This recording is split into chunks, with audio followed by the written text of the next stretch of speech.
Pode já ser está isso, Marco? gravando, já pode ir, Can we Camilo. start? Yes, we can. Perfect. So, primeiramente, eu gostaria de agradecer a todos que estão aí para a gente transformar esse momento desse webinário internacional um pouco mais acolhedor para o nosso convidado. Então, a gente vai falar em inglês. Mas vocês fiquem à vontade para vocês também poderem, aqueles que não estiverem confortáveis em se comunicar no idioma inglês, podem, por favor, utilizar português que o professor Jean vai nos auxiliar. So, it's a great pleasure to guest our Professor Olaf Sporns from Indiana University. It's an honor for us at Unifesp. He's one of the greatest names in the area of brain networks. It's pretty important for all the community of Unifesp to have you here today to talk about the new advances of this area. And I would like also to say thank you for Professor Jean Faber, who is in charge of this webinar. He was the one that invited Professor Olaf Sporns, and in the honor of the Graduate Studies and Research Office of the Unifesp, I would like to thank you both, Professor Olaf Sporns and Jean Faber, and let's start our webinar today. And we also have Professor Marimelia here with us. She's also a collaborator with the Professor Sporns, and she will be helping us to moderate this section. So, in order to introduce our Professor Jean Faber, who is a member of the CapSpring team. So, Professor Jean is graduate in physics at the Federal University of Juiz de Fora, Brazil, and he received his master and PhD degrees in computational modeling in the field of quantum information and computation from the National Laboratory for Scientific Computing in Brazil. He then starts his studies in neuroscience as a postdoctoral fellow at the International Institute of Neuroscience in Natal, investigating the neuroelectrophysiological patterns during wake sleep cycles. He also did a postdoc at the Commissariat à l'énergie atomique et aux énergies alternatives in a project of a brain-computer interfaces. Currently, professor is adjunct professor at the Federal University of São Paulo in the Department of Neurology and Neurosurgery, discipline of neuroscience. He is also interested in the areas of neuronal signal analysis, neural connectivity, and brain-computer interface. So thank you so much, Professor Jean, and the floor is yours. Thank you, Camilo. Camilo has to thank you actually for the whole support to organize this webinar. Thank you, Professor Marimelia, as well. So it's a huge pleasure being here, and especially to announce Professor Sporns. It's a great privilege for us. Let me just introduce him to say some words about his academic life. So he's undergraduate in biochemistry at the University of Tübingen in Germany. Professor Sporns did his PhD in neuroscience at Rockefeller University in New York, and then conducted a postdoctoral work at the Neuroscience Institute in New York and San Diego. And currently, he's a distinguished professor in the Department of Psychological and Brain Science at the Indiana University in Bloomington. Professor Sporns earned John Time on the Guggenheim Memorial Fellowship in 2011 and elected a Fellow of the American Association for the Advancement of Science in 2013. And well, besides the huge list of papers, I think it's worth to say that he has published the books Networks of Brain and Discovering the Human Connectome, both published by Mid Press. So his main research area is theoretical and computational neuroscience, focused on brain connectivity and network connectomics, including patterns of anatomical projections and the role of connectivity in shaping brain dynamics and functions. So, Professor Sporns, thank you very much to agree with this invitation. It's a huge pleasure for us, a great privilege to hear you. So I think the word is with you. Thank you. Okay. Well, thank you so much for that kind invitation. I hope you can hear me loud and clear, and it would have been nice to be there in person, but it's not possible these days. So I hope this is a good replacement. I want to give you an overview of some of the themes and topics in brain networks that we've been working on here for the last 20 years in brain and animal models, and in human and animal models. And I will be available for questions afterwards. Since I cannot see anybody on my screen, have no feedback, so it might be good to, unless it's a very quick clarification, to hold questions to the end. I will be available. I have made some time after the talk to talk more with you about the concepts here. So. Yeah. I'm sorry to interrupt. Yeah, I forgot to explain it. Let's make I don't know 50 or 1 hour per speech, and then we can make 30 minutes, around 30 minutes of questions from students. Great. So I'll launch right into it. Hopefully able to advance my slides. Here we go. Brief introduction at first about this new topic of network neuroscience and some of the basics.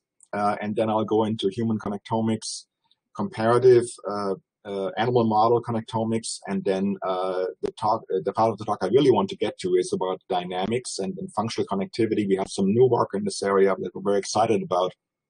I want to tell you briefly about this. Of course, many of you on this call know that brain networks have become a really big topic, and I'd like to remind us that this was not always the case. In fact, brain networks is a fairly recent topic in neuroscience, maybe 15, 20 years ago, when the field finally started taking off. And here on this slide, I'm just showing you a few iconic representations of networks in C. elegans, in the mouse, in the macaque monkey, and in humans that have appeared over the last several years in the literature. And I will cover various aspects of brain networks in this talk. Now, I think there's a reason why brain networks are becoming a more and more important topic, and that is because we have access in neuroscience to more and more rich, large data sets, big data as we call it, all the way from molecules and their interactions in cells to individuals in a population interacting in social networks. This big space in the middle here, broadly speaking, connectomics, deals with connectivity within circuits and within brains, measured with different modalities, recording techniques and approaches. I will focus mainly in my talk, especially later in the talk, on human data and on fMRI, and I'll explain more about that when I get to it. But basically, the availability of connectivity data for the first time over the last 10, 15 years has driven the emergence of networks as a new paradigm, and network neuroscience is a new field. Another schematic representation of how I sort of see the field converging. On the one side, we have colleagues who are working on molecular networks. On the extreme other end, we have colleagues working in behavior and social networks. We are kind of in between with our anatomical and functional mappings that we make in circuits and brains.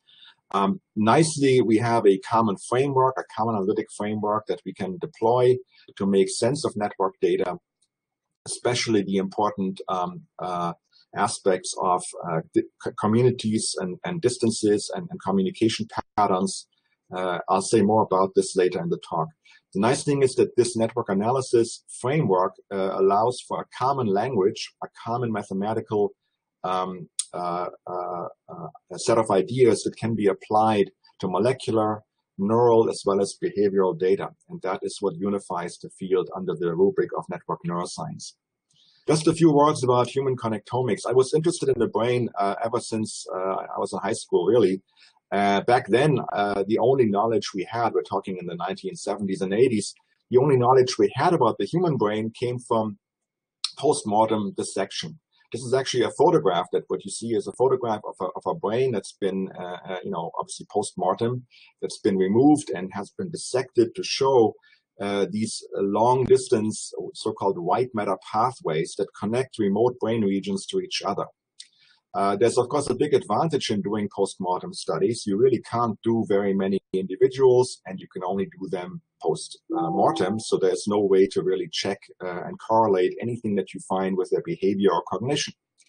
About 10 years ago, 15 years ago, a new technique appeared on the horizon, and that is non-invasive imaging of the human brain. What you see here is a computational rendering, a reconstruction of putative white matter pathways in the human brain in a living person.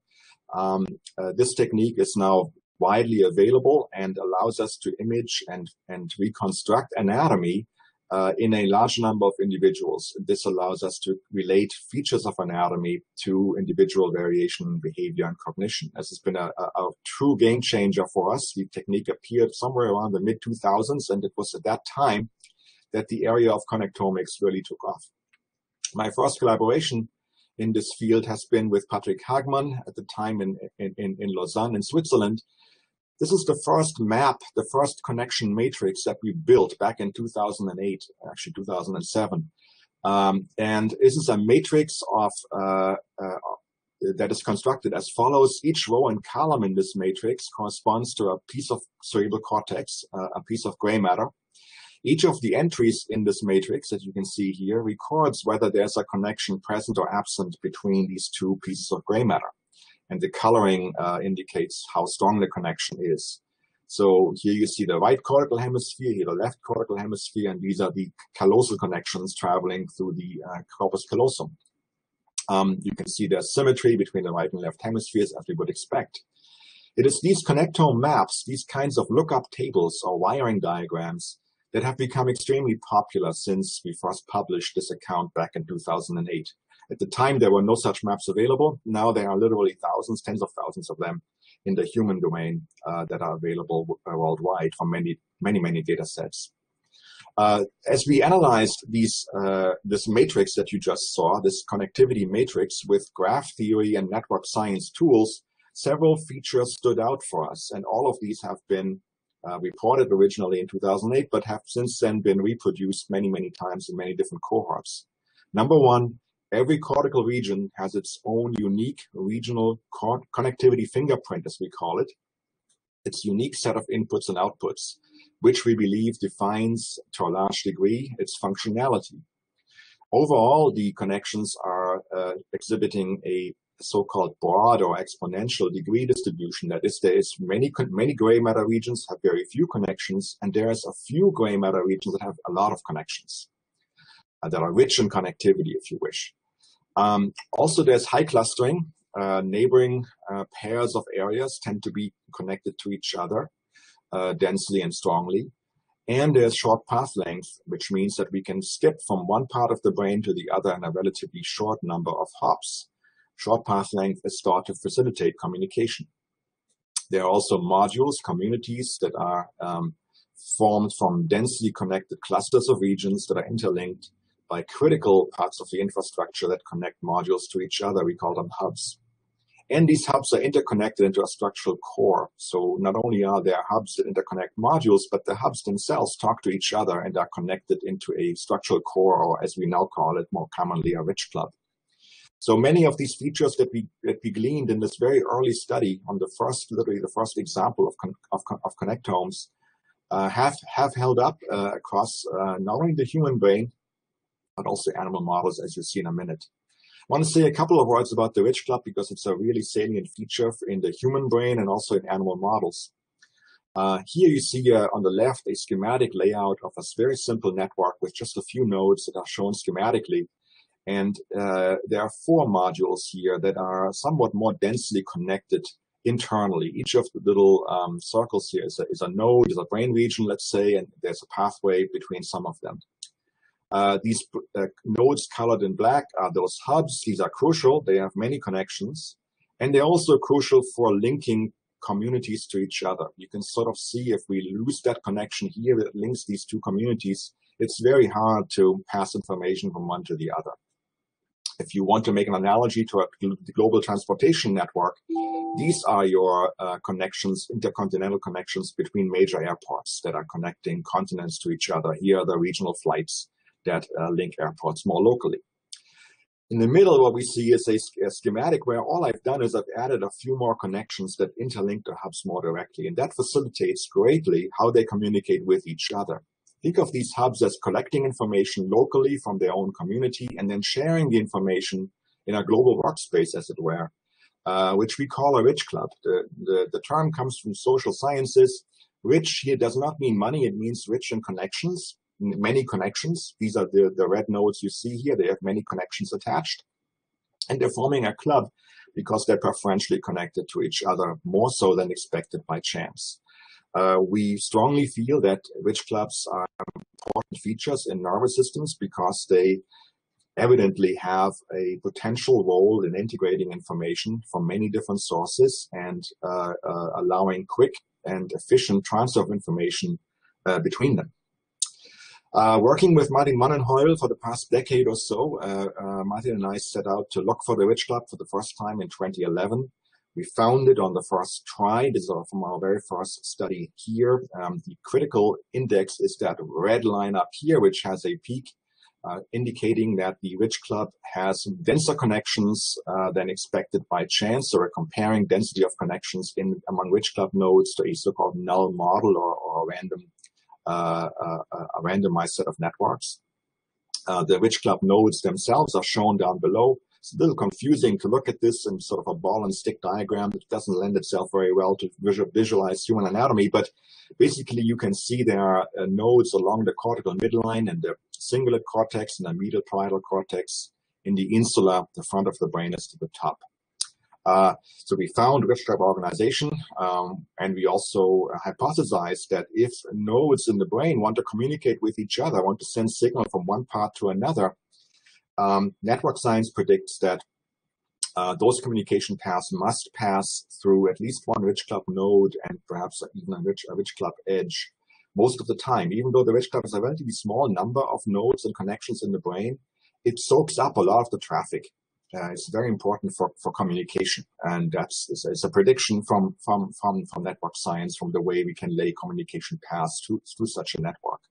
We also hypothesized that rich club damage, if a node were to be damaged by a traumatic brain injury, by a disease process, pathophysiology, what have you, that will have a disproportional effect on network integrity and efficiency. So the network will really be damaged much more if the damage occurs on a rich club node than on a more peripheral node.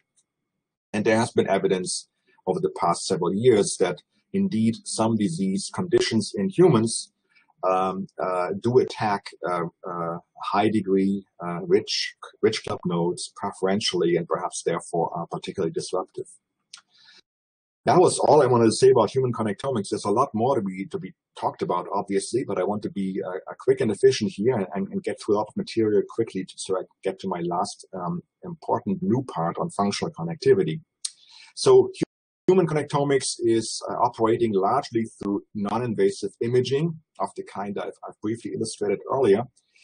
However, it is not the only approach to connectomics, and in fact, predating non-invasive imaging has been classic studies carried out in model organisms and animals, usually with the tools of histology, tracing tracts and white matter and gray matter connections after placing injections in the brain, and then looking where the dye or the label is traveling and reconstructing connectivity that way.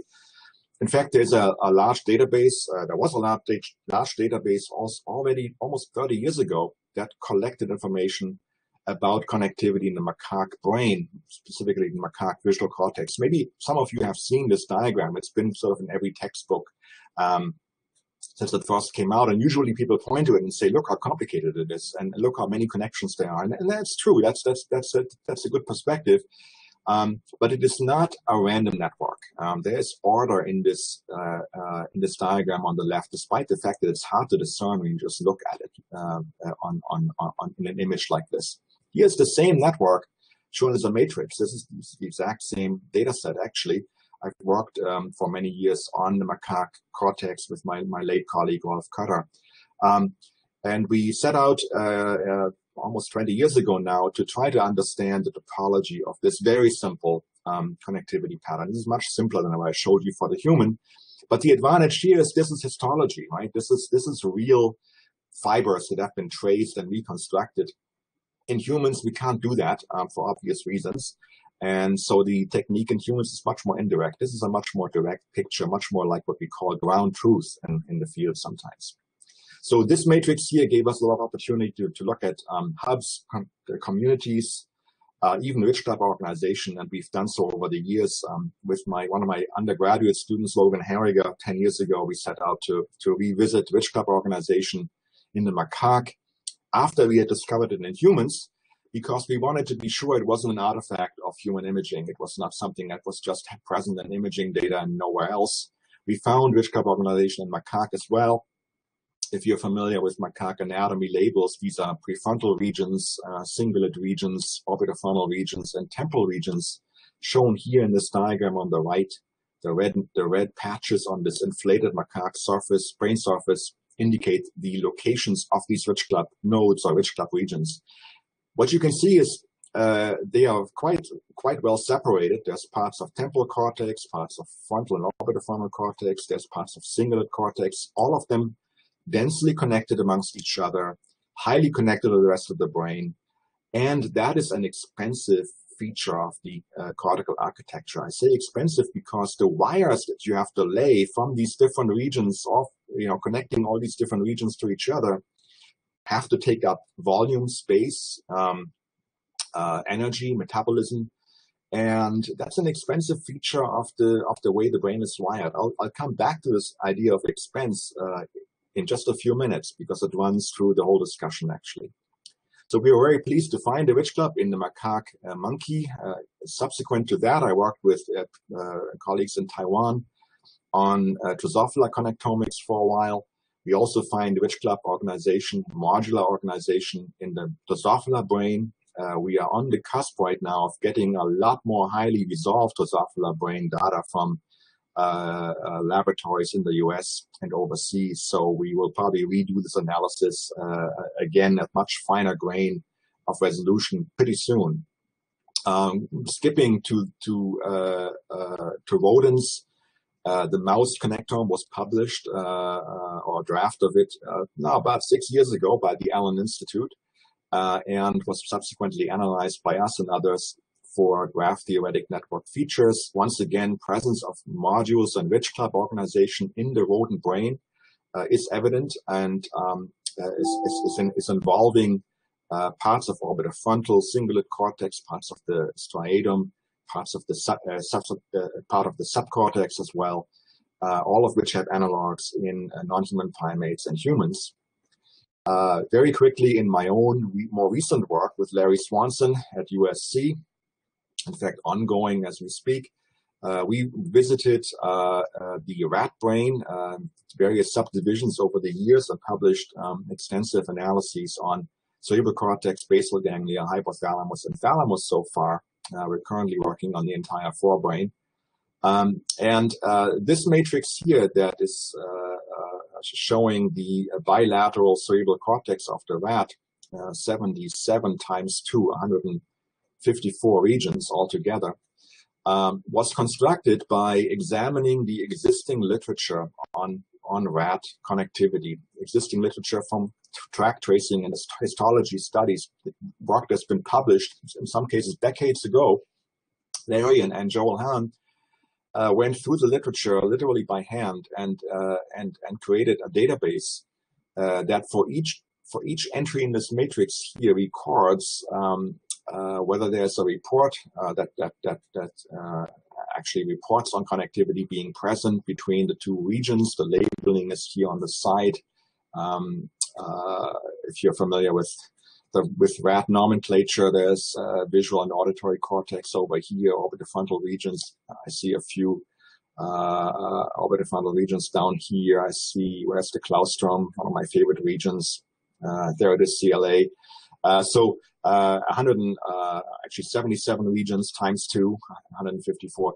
Each of the entries here corresponds to published literature in histology about whether a connection is present or absent, and also how strong the connection is. This is a directed matrix, so the connections can go from A to B, but not from B to A. There's no symmetry here. This is actually not a symmetric matrix, but an asymmetric matrix. And there's evidence of connection strength as well. We have set out with Larry in a series of papers now to analyze different rat subdivisions of the brain. Why the rat? There's a lot of histology and literature already, and it's one of the model organisms that people use for behavioral studies in laboratories throughout the world. So there's known homologies from many rat regions to non-human primate and primate, non-human primate and human regions as well. So it's a model organism for that reason. One final point about the rat I want to make is this a methodological point. I've mentioned for a few occasions already the importance of communities. Just to review once again, a community in a network, broadly speaking, is a dense cluster, a cluster of nodes that is more densely connected internally than expected on the basis of a random null model. There's a comparison involved to a null distribution that says, how surprised am I to see these regions densely connected with each other? That's how we detect modules in a data-driven way. Modules, however, don't just exist at one level of scale. Now, in a network such as this one here, which is the rat end brain, the conjunction of the cortex and the basal ganglia, we can actually look for affinities or co-classifications between pairs of regions at multiple levels of scale. And that gives us the following matrix that you see here, shown in the same ordering scheme, which is a so-called co-classification matrix that says for each node pair, again, rows and columns here are regions of the brain or nodes. For each of the node pairs, how strongly affiliated are they with each other? How strongly coupled are they in a community sense? If it's white, if it's very bright looking here, these are regions that are almost always found together in communities, no matter what scale we look at. If there's nothing, if it's black, that means those node pairs are never found together. They really are very, very remote from each other. It's sort of like a distance matrix that tells us something about the separation of pairs of regions in the brain with respect to community structure or modules. This is a very fruitful approach, has been very fruitful for us in the rat brain, and we've extended it now to the whole forebrain, including hypothalamus and thalamus, with some interesting results forthcoming shortly. It's also a technique that is applicable to any network that you can possibly think of. This could be done on a transcriptome network. This could be done on a social network. In fact, the colleagues I've worked with on this are in computer science, and they work with social networks predominantly. One of the nice things about network science approaches is that they really apply to networks no matter where they come from. And that is one of the advantages of the framework, I think, over others.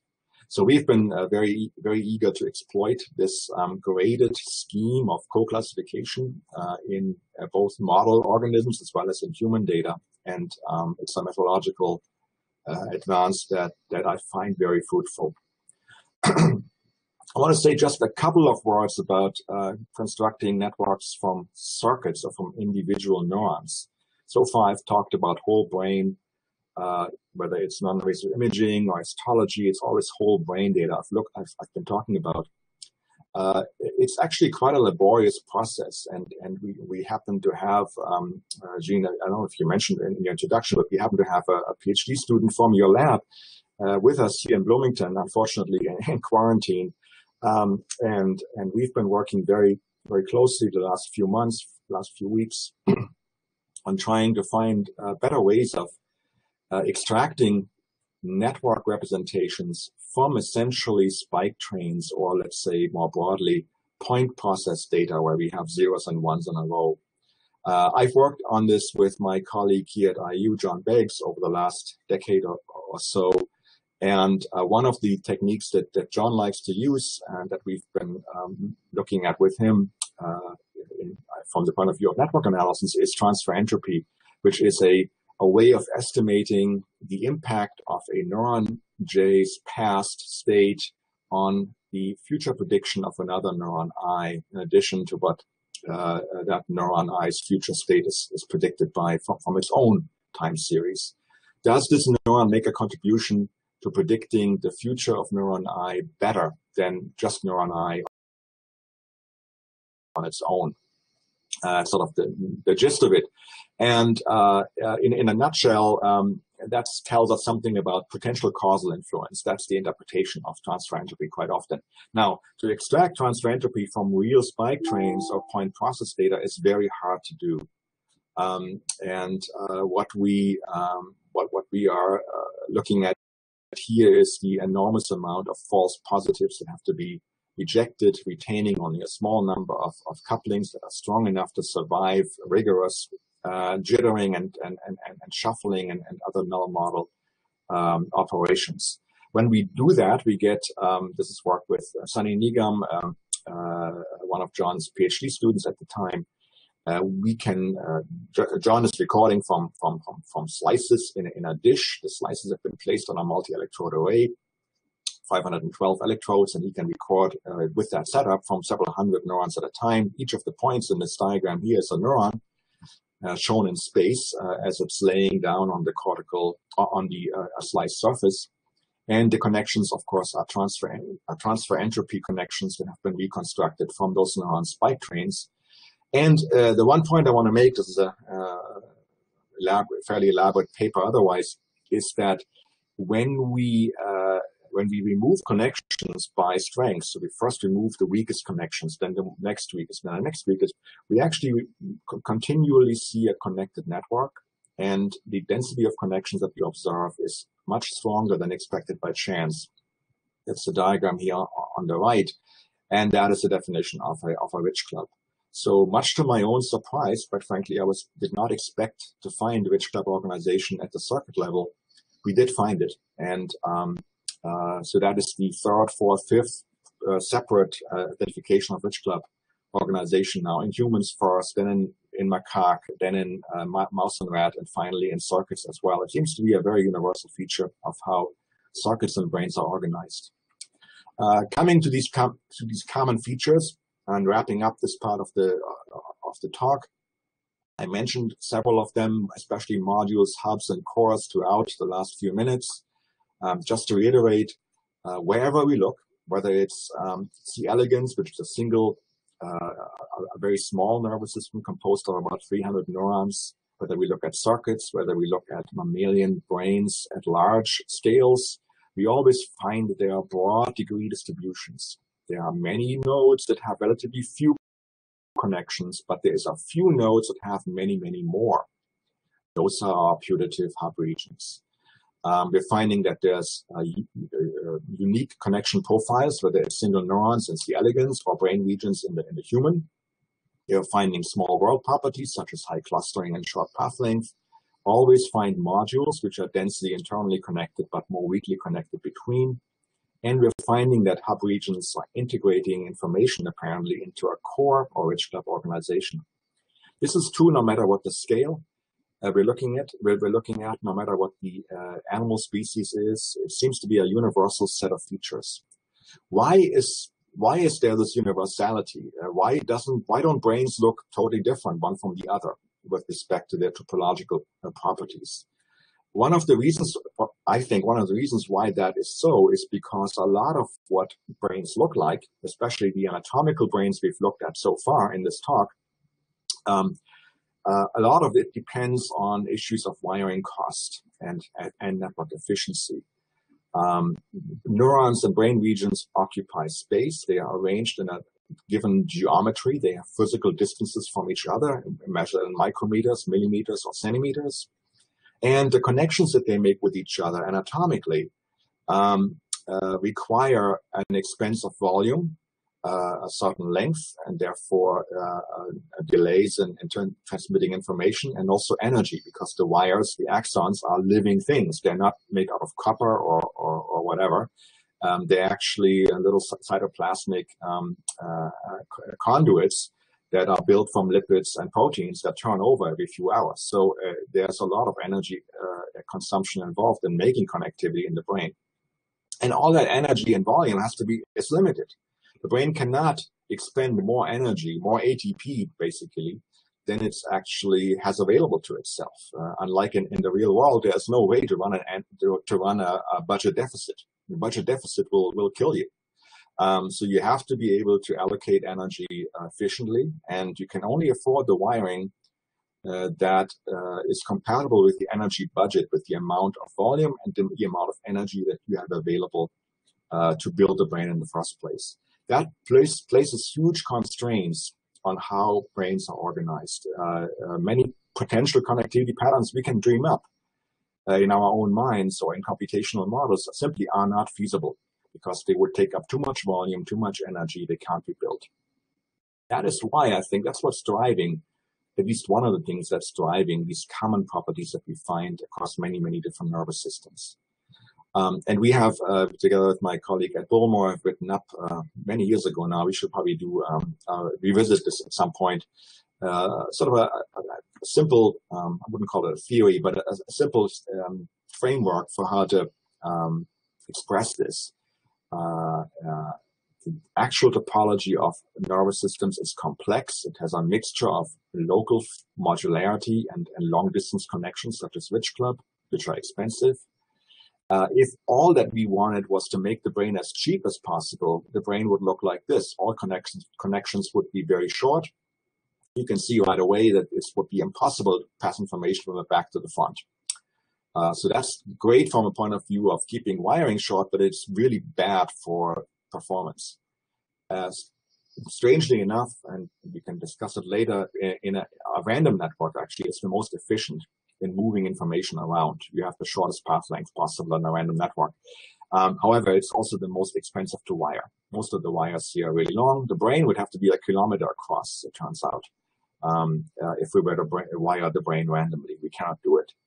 So what's actually happening in the middle, the actual brain we have, is a compromise or a trade-off, largely involving lattice-like topology, local features of connectivity, local densities, and then also an admixture of long-distance connections that resemble random topology. So it's a trade-off. It's basically a compromise between these two opposing tendencies. That's what we feel is it's a good sort of, first-order approximation of what might be going on and why brains look alike, whether they are in C. elegans or in humans. Last part of the talk is the part I want to spend a little bit more time on and go into a little bit more detail because I'm excited about it. I've been working on it. Some of the things I'm going to show you I've been working on myself actually for the last several months, and I want to see what you think. So far I've talked only about anatomy. When I've been referring to connectomics up to this point, I've been talking about wiring, axonal connections, connections between neurons, things that are physical and real, and sparse for that matter, because the brain is fairly sparsely wired.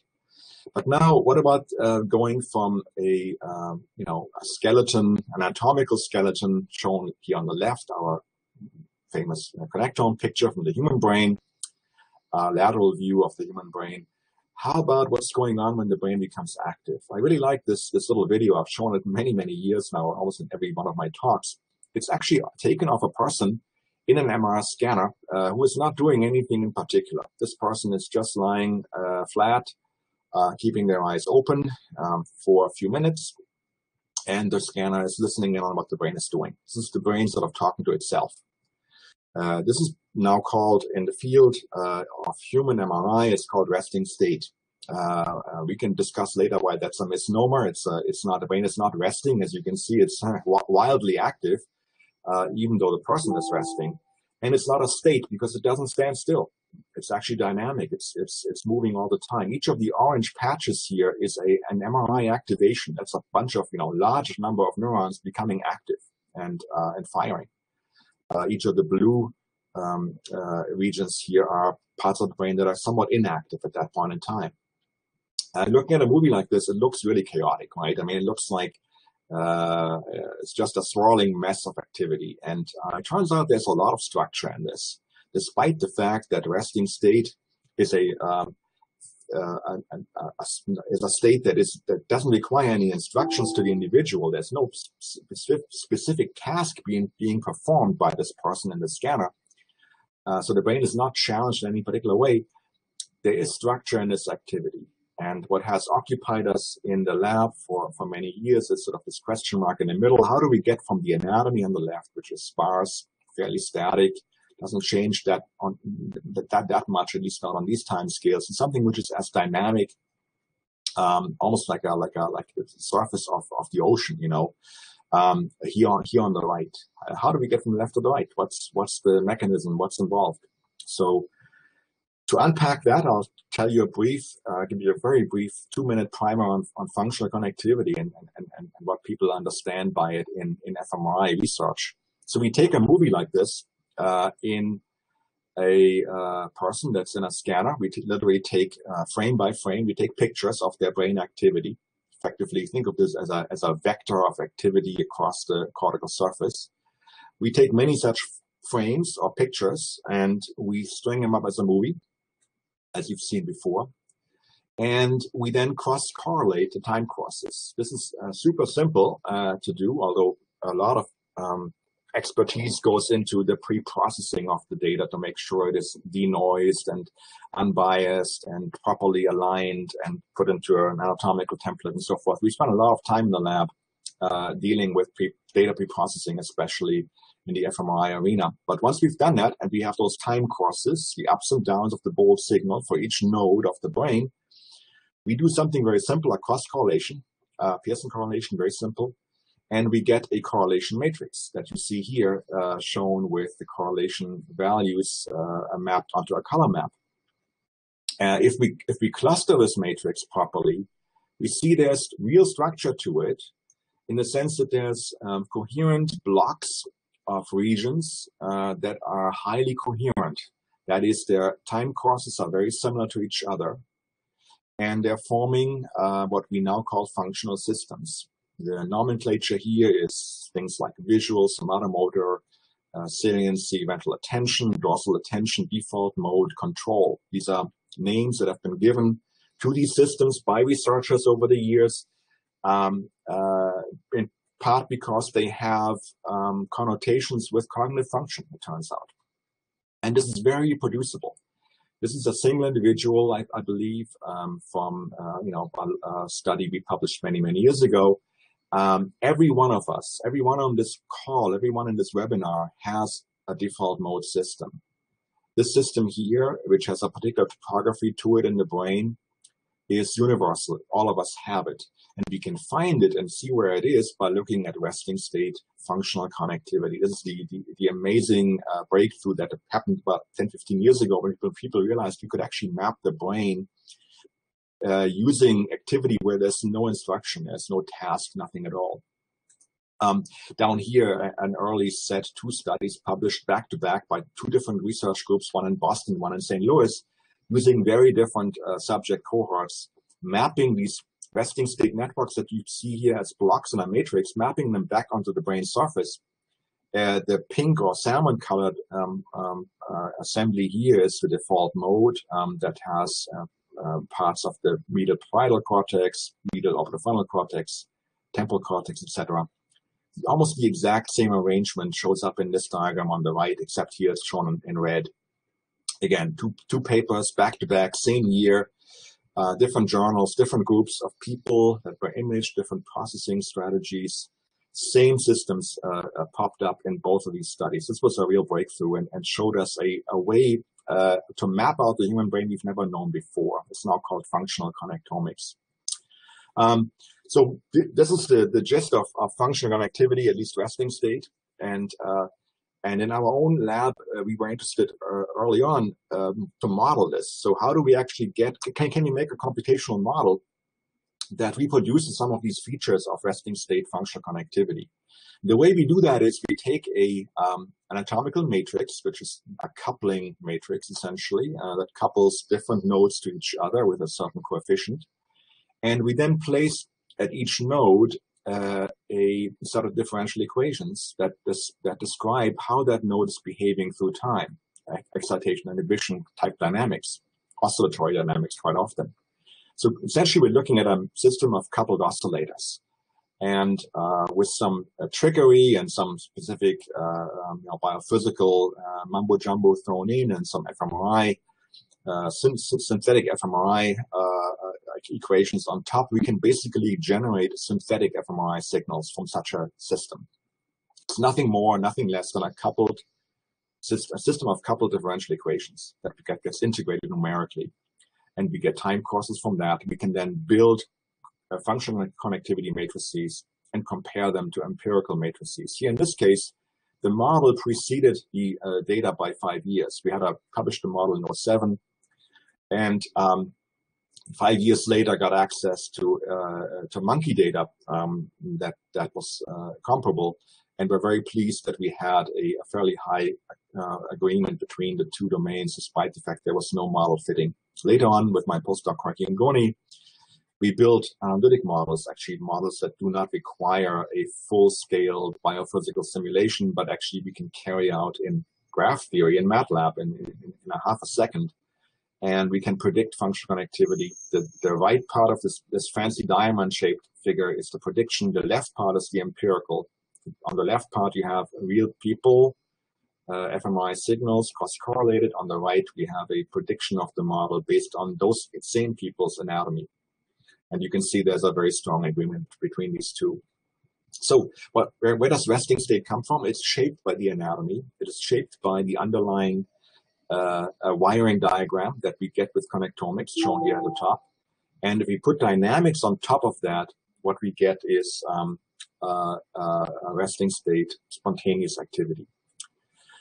What we found early on in our computational studies is that this movie that you saw earlier, here's one of our own movies made from a simulation, actually is non-stationary in the sense that the statistics of which part of the brain is strongly driving the rest of the brain actually change a lot through time. And we call that hub dynamics. The status of a region as a hub is actually not fixed in time. It actually changes across time if we look at these dynamic assemblies. And other researchers since have developed this into many, many different directions. This is now called dynamic functional connectivity.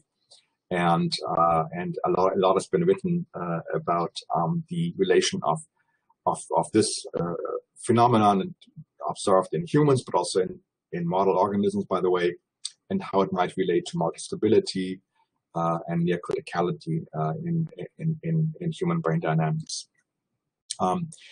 One of the things that my former postdoc Makoto Fukushima found in looking at small data snippets taken from a movie that you just saw, and just looking at sort of windows of time, small windows of time, one of the things he found was that the modularity of the pattern that he saw was changing. Sometimes modularity was really low, sometimes it was really high. And with very elaborate techniques that he developed while he was in my lab for 3 years, we're still working together actually.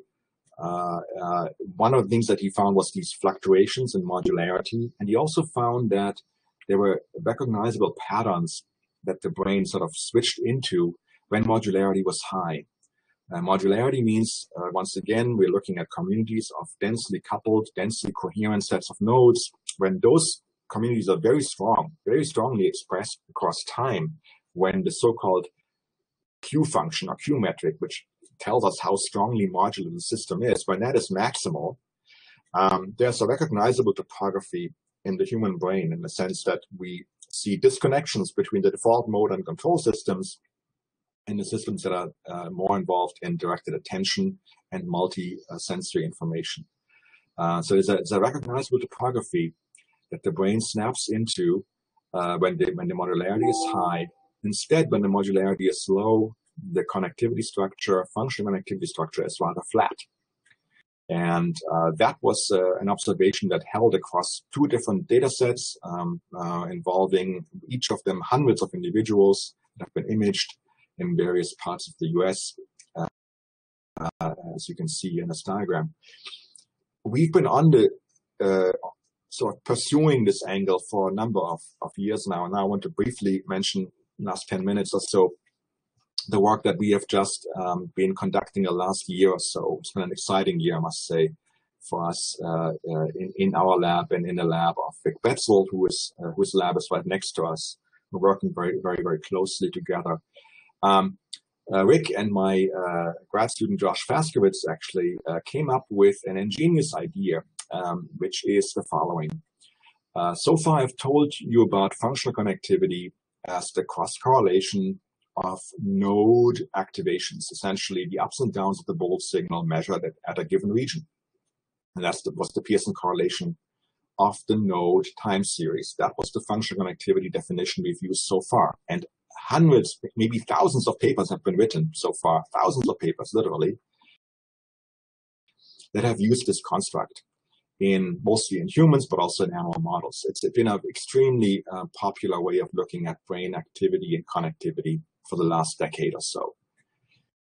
Josh and Rick came up with the following idea. What if we started looking at not the nodes, but the edges as our primary construct of interest? Here's how this goes. So I'm going to show you two Bolt signals, two regional time courses here schematically. This is the ups and downs of the Bolt signal, right? For each pair of two regions, I and J. And in computing the functional connectivity, one definition of the Pearson correlation is it's the average of the product of the standard scores. So what we can do is we can multiply these two time series together. We get this construct here, which is now another time series that is between nodes I and J. So that's an edge time series. That's an edge because it's a connection I to J. Okay. It's not a node anymore, it's two nodes and how they talk to each other. That's the idea.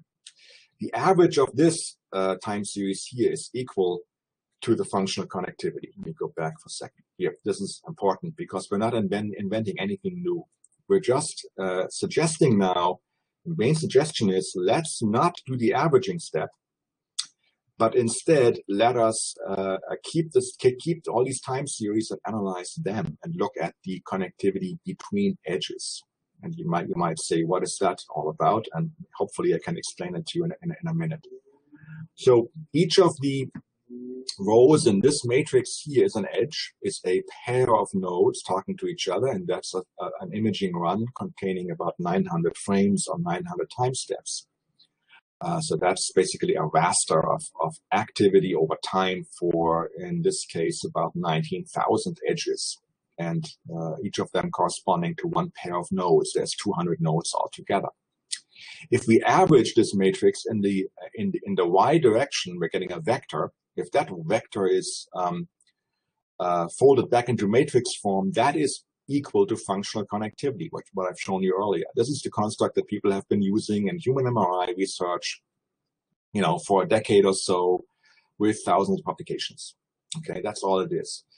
And what we're proposing is let's not do the averaging step and let's not do this. Let's keep this construct and let's study it because there's interesting structure. Perhaps you can already see a little bit of it, even with the naked eye. There's some interesting features here that I'll come back to in a moment. We call these time series co-fluctuation time series because they tell us something about the fluctuations of the two nodes and how they operate with each other, whether they agree or disagree. We argued in our publications, one of them coming out soon in Nature Neuroscience, probably this month, another one currently in revision, that these time series tell us something potentially about communication processes in the brain. We can take each of these time series and we can correlate them. And that now gives us a much bigger matrix. This is regular functional connectivity between nodes, 200 by 200. This is a functional connectivity matrix between edges, 19,900 by 19,900. You can imagine this is pushing against the limits of what a regular, even a fairly powerful workstation can handle. Much larger matrix than we typically deal with. But it has information in it that we find very useful. And this is edge functional connectivity, or EFC. Turns out it has its own community structure. We can cluster this matrix. Now this is a clustered matrix of edges. We can map these edges back onto the cortical surface and then find that the edges overlap on nodes, and this is because when you cluster edges together, this is a little schematic diagram here from the work of one of my colleagues at IU, YYN. When you cluster edges together, these blue edges are belonging to one cluster, the green to another, the red is in a cluster of its own. They intersect with nodes in a naturally overlapping way. So nodes are now members of clusters of edges, of different clusters of edges. There's overlap, okay? This can be visualized on the cortical surface, the degree of overlap with an entropy measure, to tell us how diverse the overlap pattern is for given sets of nodes across the brain. We have found this very informative, again, now in our publications, which are both posted on bioRxiv.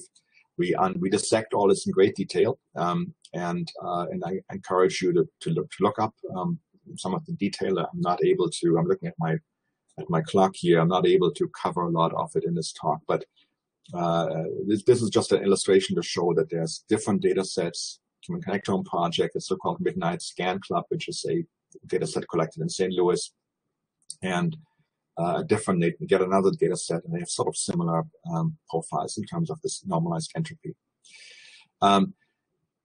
Many more findings contained in these two preprints down below. One of the things that we are excited about is that we find functional activity is modulated by sensory input. We have looked at this in movie data, where people actually are not just resting, but actually watching a video with their eyes open. And we're finding interesting patterns within and between individuals. And it does seem to have a stable, consistent signature also within individuals across different imaging sessions. So there is something in the pattern of this network that is individual specific, allows us to map individual traits back to brain connectivity. We are interpreting regular functional connectivity, node communities, the classic construct, as patterns of co-activation, while edge communities allow us to see patterns of co-fluctuation, perhaps communication between brain regions. Final paper I want to briefly review is by Farnas Esfalani and co-authors here. That's the one that's still in revision. I'm going to go back to this previous image of the edge by time matrix. You can perhaps see with a naked eye, there's some interesting features here, right? You see these vertical streaks running through this matrix. When we first saw those, the natural reaction of anybody in MRI research is, oops, we got an artifact.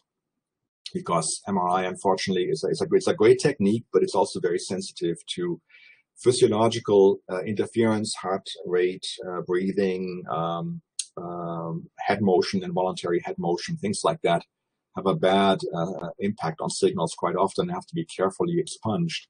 So when we saw these streaks, our first fear was, oh, we've got artifacts in our data. It turns out not to be the case.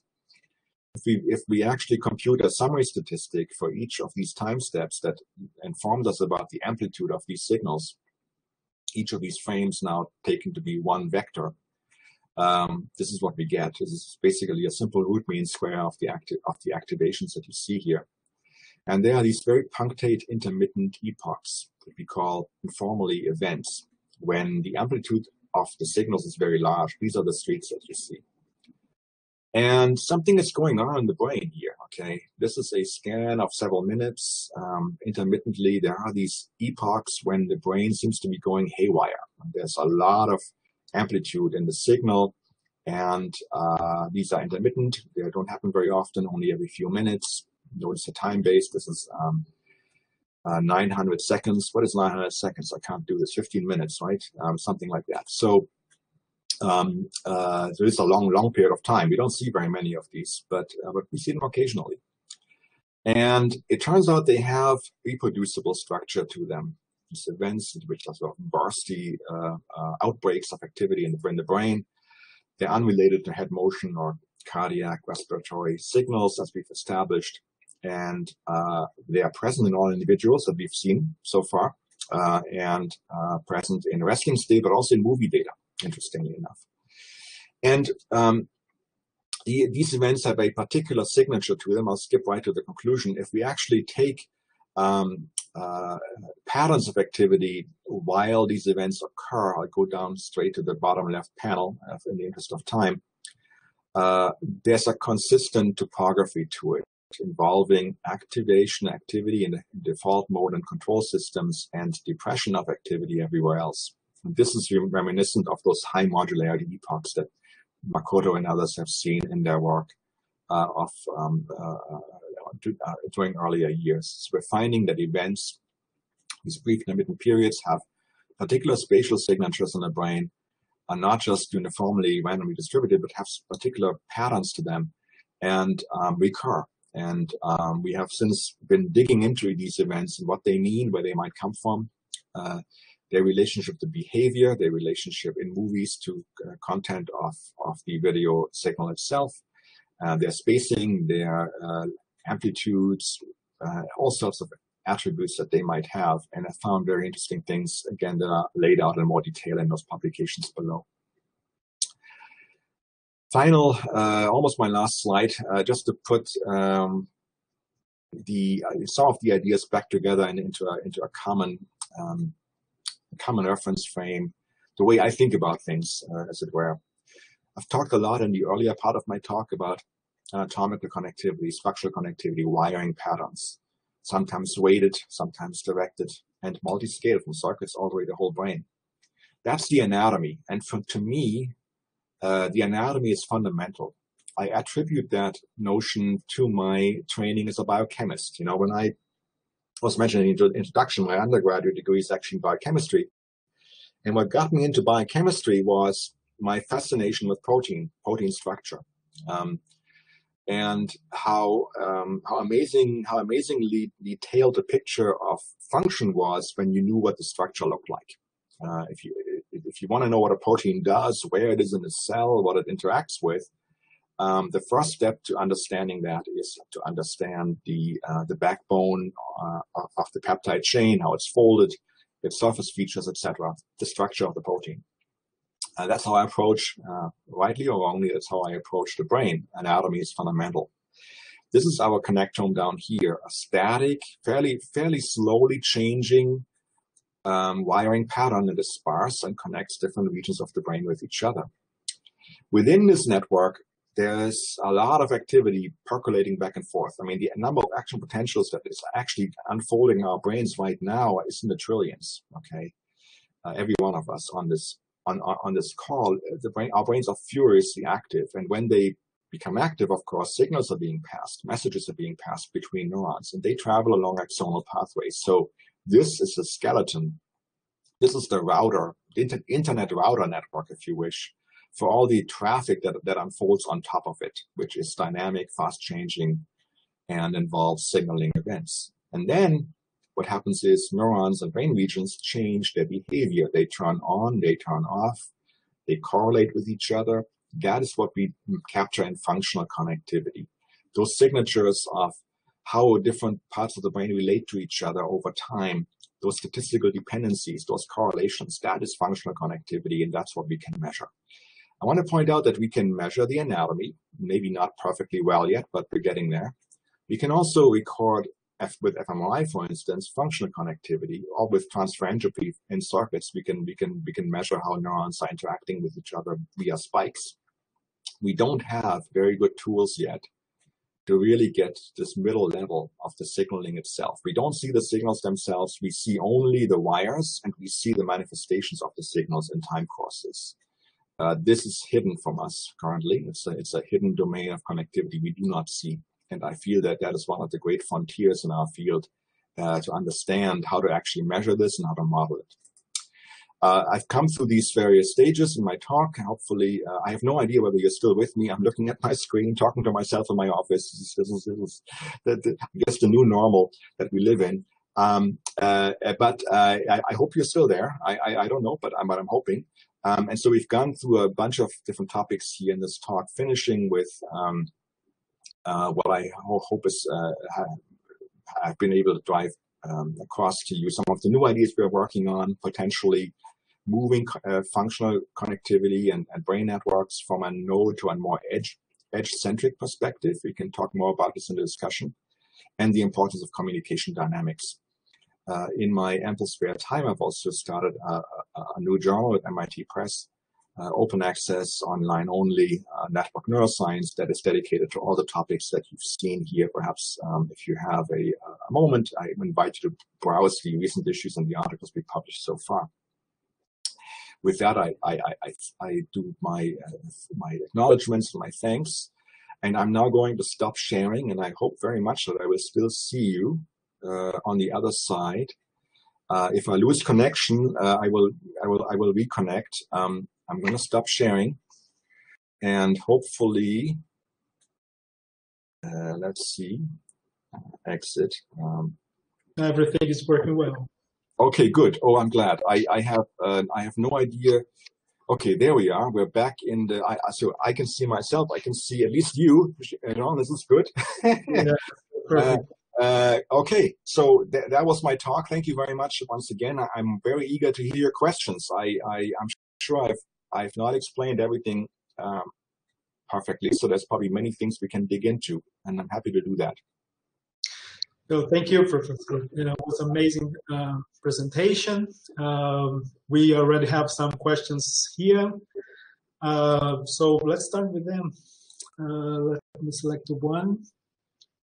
Vinicius Carvalho asked you, what is the relationship with brain plasticity and topology? For instance, are rich club regions more plastic and reshaped by learning, or the opposite? Well, this is a really good question, and we don't know the answer to that. And in fact, it's in part what we're trying to find out, working with you and with Priscilla, right? Looking at developmental patterns in cultured systems where we can measure them in a dish with electrophysiology and imaging. How does this connectivity that I've talked about, let's say the rich club, where does it come from, right? Is it there all the time? Probably not, because we know the brain starts out with many fewer neurons and connections. But then what drives its emergence? How does it change as learning occurs, plasticity? Plasticity is a difficult topic for us on the human imaging side because we can't measure it very well. We don't have access directly to the physiological strength of connections. We can only measure time courses of fMRI, and then we can measure anatomy, but we don't have a good sense of how strong the connections are. It's unfortunately a gap. But we can do that in model organisms and in culture. And so part of the things that Priscilla has been working on over the past several weeks and months is to look at time courses of topology, really. How does topology change as a system grows? Okay, as we observe it growing, as more connections appear, does that change the topological properties that I mentioned earlier? For instance, does it appear right away as a small world, or is that something which pops up later, or is it even more small world early on and then becomes less so? These are really open questions and exciting questions to be asking. And in the human domain, one thing we can do is we can look at people at different stages of development. So I have worked with Patrick on many years ago now on imaging from kids, from children that had gone to the hospital with a condition that had been imaged.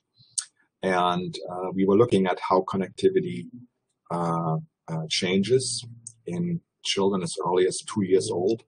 And it turns out that the surprising result at the time was that a lot of the features that I mentioned to you, like modules, communities, even Rich Club, are present early on.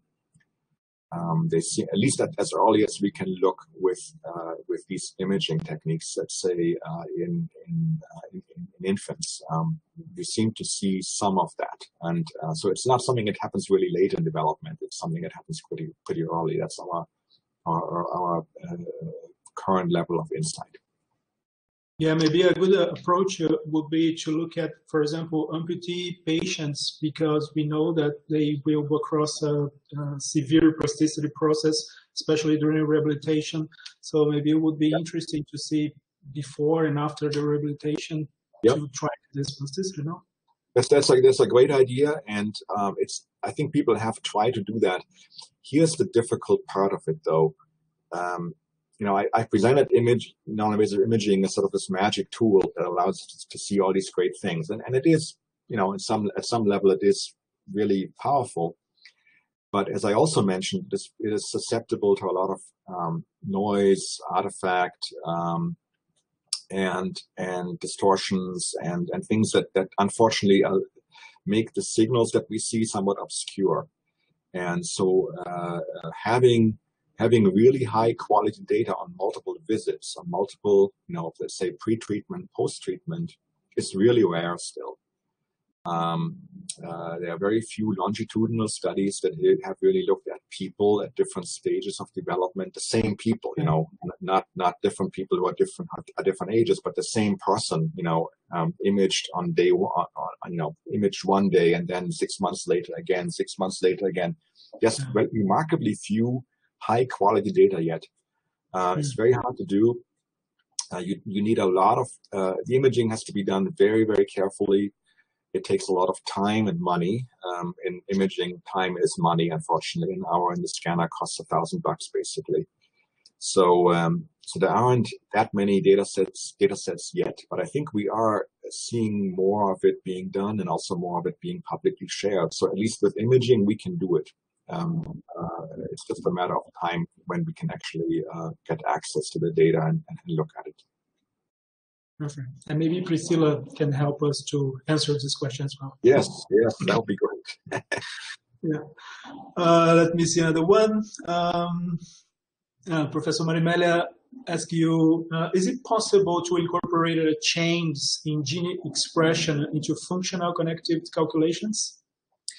Yes, in a sense that I think what you are referring to is perhaps a sort of a manipulation that we would probably do in a model organism, like not in people, but in, let's say, in mouse or in Drosophila. And in principle, yes. So you would compare essentially imaging either before the manipulation and then after, right? Or you could have two different strains of animals, perhaps with the genetic manipulation that has been introduced. And in principle, that can be done. You can make any comparison that you can think of, as long as you can measure connectivity before and after, right? Having said that, getting whole brain data especially in rodents, is very difficult. Animal imaging is a whole other technique that requires special expertise, special hardware. The animals are usually anesthetized because they won't hold still in the scanner, and there's massive movement artifact as a result. Then you have anesthesia on top of the manipulation. It gets messy very quickly, unfortunately. So we don't have a very good technique yet that allows us to read out any brain at high resolution continuously, right? We just don't have that yet. What we can do is multi-electrode recordings, embedded arrays, perhaps optical imaging in mouse, for instance, with 2-photon microscopy. Some of the collaborators we have done that. But then you have a very narrow field of view.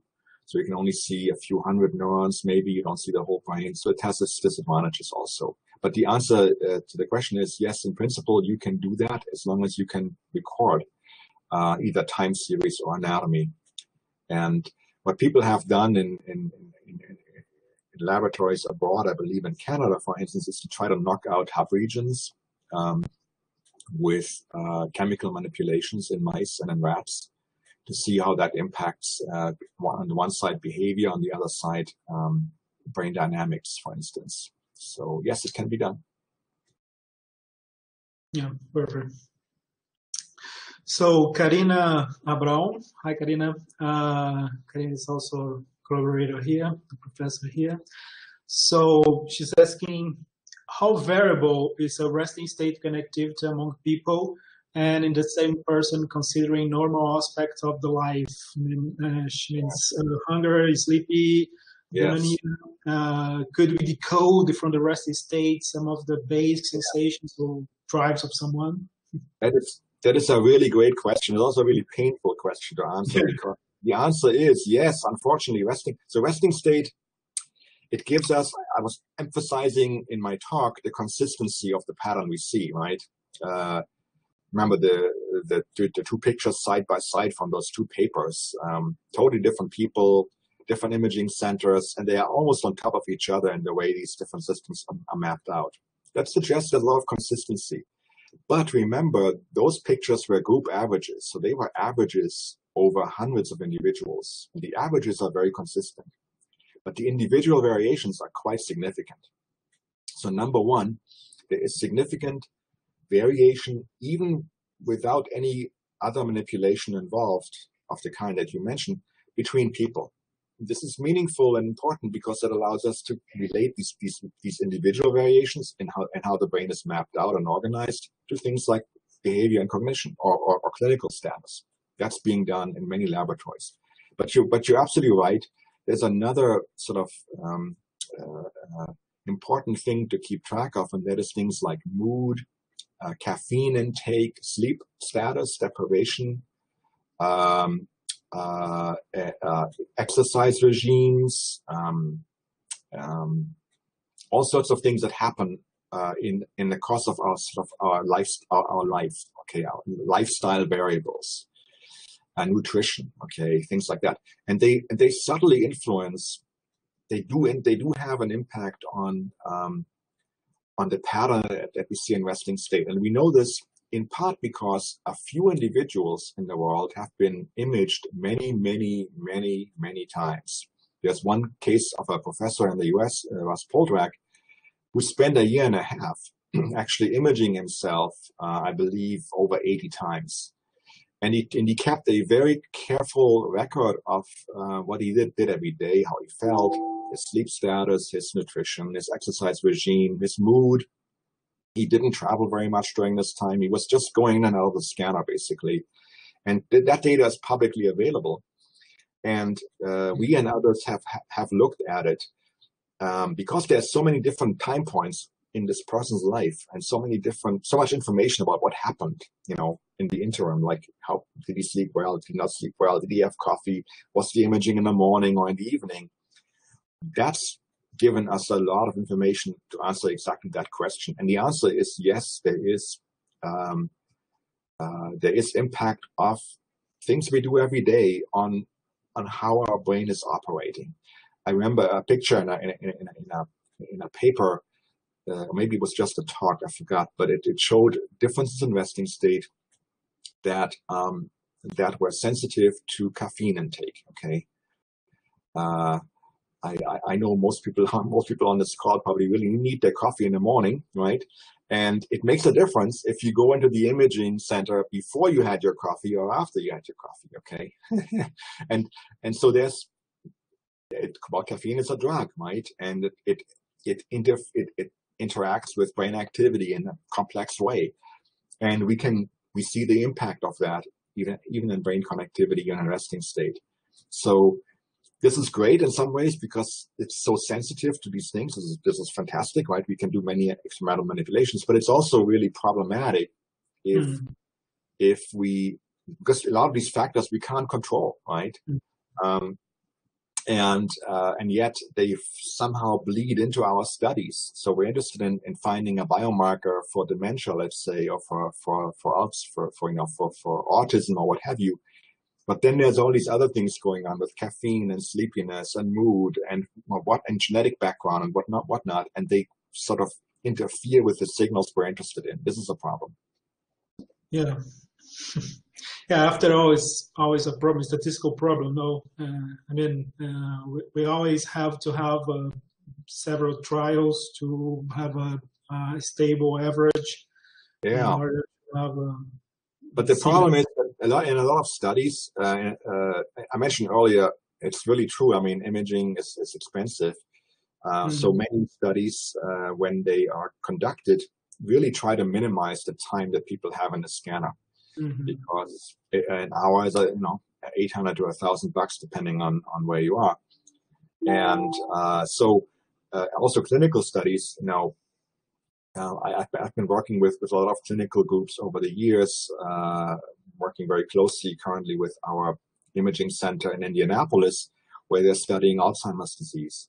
People with severe dementia, or even less severe dementia, let's say mild cognitive impairment, really have a hard time being in a scanner. It's not a good environment to be in. And you can't put them in a scanner for several hours in a row, but you would need to do that to get good data. So we always get data that's kind of very shallow, or usually relatively low quality, actually, in clinical studies, because all we can afford, all we can do is 15 minutes, 20 minutes, and it's not enough. So it's a real problem. The data quality increases a lot the more time you spend measuring. Your resolution is improved. You get a better image of what is happening over time.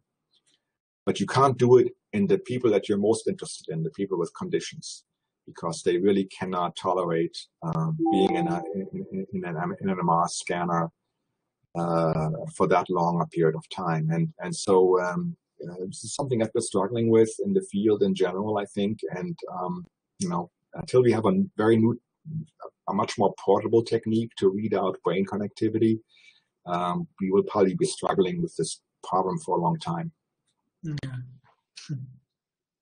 So let me read another one. Daniel Leal is asking you, well, first of all, he's saying, thank you, Professor Sporns, for your presentation. Very interesting, the perspective of connectivity through the edges instead of the nodes. So do you think this type of analysis would be more accurate to represent the functional connectivity of a given region? It's something that to be honest with you, we don't know the answer to that yet.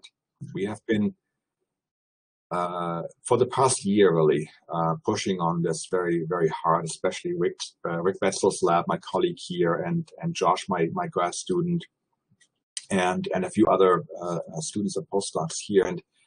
And for now, we are focused on laying out sort of, the basic methodology, the basic framework, what are edges, how do we measure that, how do we cluster them, the events I mentioned, which are really, really interesting. But we don't know yet for sure whether it will be I have to be honest, we don't know yet whether it will really offer us a totally new insight down the road. We think, yes, we have science indications that this is so, but there's also the problem that when you go to edges, there are a lot more edges than nodes, right? Let's say you have 200 nodes in the brain. That's a decent number of brain regions, 200. That gives you 19,900 edges, n squared minus n over 2, okay, unique edges, that's it. And that means you are now operating on a almost 20,000 by 20,000 matrix. If you go to 400 nodes, which is a better resolution of nodes, then and I've forgotten the numbers, but it's crazy. So unfortunately, you also explode the dimensionality of the problem, right? You have a lot more things to look at now because you're working on edges, not nodes. This can be great if there's additional information, but it can also be bad because you now need to, first of all, your computations take a lot longer, but also you have added potential for overfitting, for looking at noise, basically. So I think that the jury is out. We were able to get some interest in the field for it at this point. Others are already working in this area also, and we're expecting that will increase. But I'm very excited about especially the new type of dynamics that we see, these events, right? This is to me really, I'm working on this myself at home. I got lots of data running at home all the time, trying to figure out what's going on. Every few minutes, there's this massive burst of co-fluctuation, and it has a common signature. It has that pattern to it. What is that pattern? Why is it there? Why is it between these particular systems that are disconnecting from each other in the brain? We call them events, but are they really events, or are they basically boundaries between what's really important? Let's say trains of thought or mental processes. I think of them sometimes like a screen refresh, right? You basically, you wipe the memory of the system. Maybe that's what it is, okay? So we're kind of hot in pursuit of that. And I'm personally very interested in that aspect of the story. That was disclosed to us when we looked at edges for the first time. So in some sense, that's already given us a new insight, but we don't know yet what it means. And we're pretty sure it's not an artifact, but we have ruled out all the things that we need to rule out, but we can't exclude the possibility that it's something in the end not that interesting. Right now it looks interesting. We'll see where it leads. We have to see where the story leads us. Yeah, it looks promising. And by curiosity, and how sensitive it is according to the metrics that you use? I mean, I think you are evaluating only Pearson correlations, but if you use a different type of metrics, I think it will change a lot. Yeah, the Pearson correlation. It's it's such an embarrassment, isn't it? But with fMRI, the problem is even in a long imaging session, 15 minutes. I showed you the 900 seconds, right? 15 minutes. For the Human Connectome project, that was what the data was from, people were actually in the scanner 4.5 hours, and a lot of data was acquired, including a full hour of resting state, 4 times 15 minutes. That's very rare. Even with the 15 minutes, we only get around 1,100 frames, 1,100 time steps, okay, 1,100 time steps. This does not allow you to do things like transfer entropy. I mean, you cannot compute information theoretic quantities in continuous data to make things even more complicated, because it's not a point process, right? It's a waveform. To get more complex, more interesting measures of dependence, transfer entropy or mutual information or directed coherence or whatever, there's many tools out there. To work in fMRI is almost impossible. And so we're stuck with that embarrassment of the Pearson correlation. I call it an embarrassment because it's just so simple, right? And yeah, but it's hard. All it does is it's linear dependence. It's a linear estimate of dependency between two time courses. That's all. But coming back to your question, of course we can do other recording techniques, right? We could be doing EEG or MEG. We could be doing electrocardiography or ECOG, and record at much higher temporal resolution, right? With EEG, MEG, or ECOG, we can go to milliseconds. And then we get a much longer time series, much more densely sampled data. And in principle, at least, these other techniques then are available to us. However, with EEG and MEG, the issue of localization is problematic, right? Because you're recording outside of the brain, and you have to kind of do an inverse mapping of where signals come from. This is tricky business. It's like a black art. It's like alchemy. And with ECOG, you typically only have limited coverage because the arrays are implanted in patients.